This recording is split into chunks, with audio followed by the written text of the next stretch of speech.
Ate? Apo? Ate? Oh, sino ka? Bakit? Anong kailangan mo? Pwede po makaroling, te? Ay, sige, dito ka, pakikinggan kita. Sa kuya, ano nga pala kakantihin mo? Depende po sa bibigay nyo. Oh my God! Ito. 5 piso.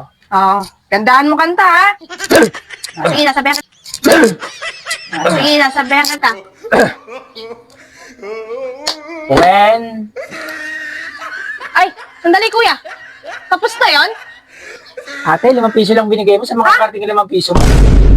Eh, yung tinapay ngayon sa tindahan, 7 na. Ay, ganun Ito, ba? 5 piso, wala naman akong mga ano dito. Mabibili. Uli pa!